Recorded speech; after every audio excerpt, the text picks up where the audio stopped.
Hi everybody, I'm Chris Wook from Android Authority. Released just under 2 weeks ago, the Pantech Discover is the company's latest mid-range Android-powered phone. How does it hold up? Find out in our review. Now, Android phones have come a long way in a very short amount of time. We're at a point where even phones running pretty modest hardware can provide a great experience.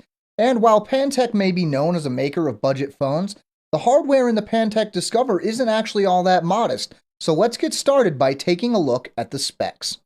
The Pantech Discover runs a Qualcomm Snapdragon S4 Plus chipset with a 1.5 GHz dual-core processor, has 1 GB of RAM, and 16 gigs of storage, which is expandable via microSD.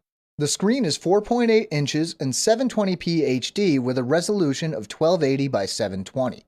The front and rear cameras are 12.6 megapixels and 2 megapixels respectively, with the rear camera capable of capturing 1080p video. Finally, the battery has a capacity of 2,200 mAh. For a fairly inexpensive mid-range phone, the Pantech Discover has a nice solid feel while remaining light at 4.76 ounces or 135 grams. The design flows nicely with a bump on the back housing both the rear camera lens and the dual 3D surround sound speakers. The shape is a major plus, and combined with the textured back, this is one of the most comfortable phones I've held in a while.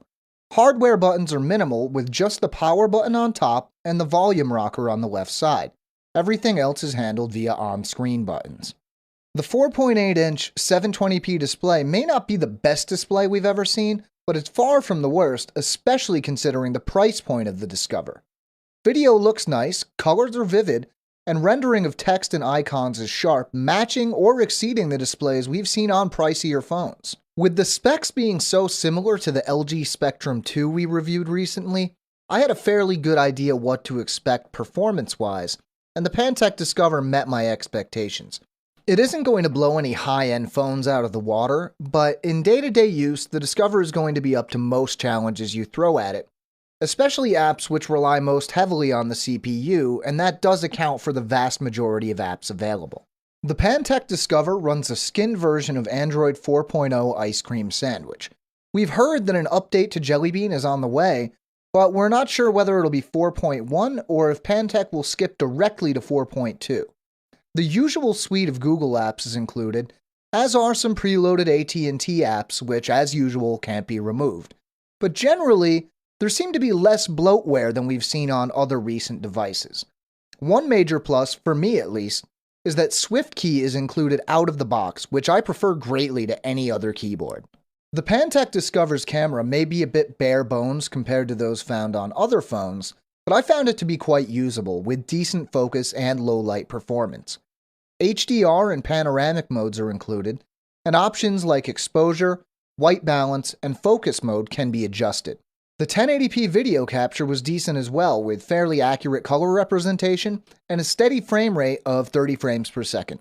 Battery life on the Pantech Discover is pretty much what you might expect from a device with a 2,200 mAh battery. Pantech claims roughly 10 hours of talk time, and those numbers usually match up with what I think of as moderate use time. Video and games are obviously going to drain the battery faster, but in normal use, the Discover should easily last through a day without charging, though you'll want to bring a charger on weekend trips. And there you have it. In the end, the Pantech Discover is a solid, stylish phone that isn't going to break the bank. If you'd like to know more about the Pantech Discover, check out the full review in textual format at androidauthority.com. And if you want to make sure you don't miss anything, make sure to subscribe to our channel. I'm Chris Wook from Android Authority, and thanks for watching.